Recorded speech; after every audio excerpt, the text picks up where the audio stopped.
I remember we flew through, I think it was St. Paul, the airport in St. Paul, and then we flew over to Milwaukee. And no, it was Chicago. We flew to Chicago first and then to Milwaukee. It was funny. It was like a 30-minute flight from Chicago to Milwaukee. It's kind of stupid.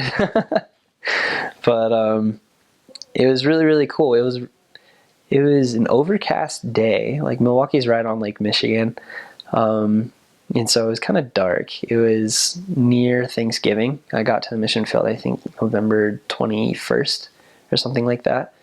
And I remember getting into the airport, and I think there was like 8 other people with me.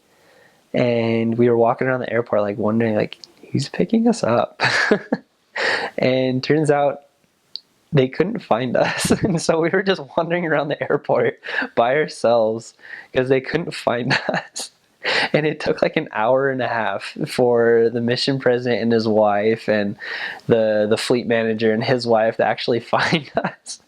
And so we were just hanging out in the airport, trying to talk to people and stuff. And eventually they found us, and they drove us to the mission home. And I just remember my first thoughts of Wisconsin was like, this place is beautiful. Like, it was green, because I'm from Southern California, and Southern California is not green, it's brown. And so I grew up with brown all my life. Like, it's ugly. And so I get to Wisconsin, and it's all green and nice and trees everywhere. I was like, this is super sweet. And I remember having my interview with my mission president, him telling me about the mission and everything like that, him talking about my companion, that he's going to be a good guy. And then the next day we went and met our first companions. My trainer was Elder Westover, really tall guy. I'm only 5'7". He's like 6'4", and so it's like it was pretty funny. But I was able to meet his trainer too on the same day, and so it was really cool to see my trainer's trainer, because he was actually going home that same day. And my first area turned out to be Madison, the capital of Wisconsin. And so I was pretty excited to go to the capital of Wisconsin, like straight off the plane and everything like that, and start working. And it was really funny because I remember driving up to our apartment, and we were like in the ghetto of Madison. Sorry. And I remember my first night in my new apartment, and I remember like they were having a party right next door. We have like paper thin walls.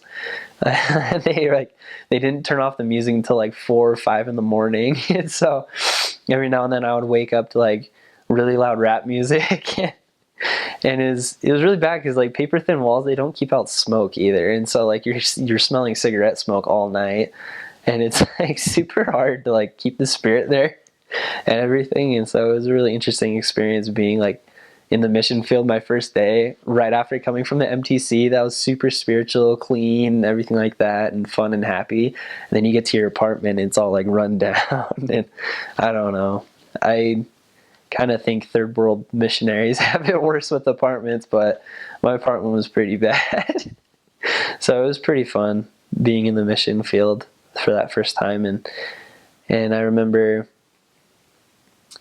not knowing how to speak Hmong very well. Like we go and we visit some less active members, and one less active member in particular, a funny story with, her name was Meima Yang, and my companion's talking with her, and now that I remember it, being super fluent in Hmong, I could tell what they were talking about. They were talking about her, like, just, she's going through a lot of like pain, like with her bones and everything like that, like with arthritis and stuff, because of what she did back in like Thailand and Laos and stuff.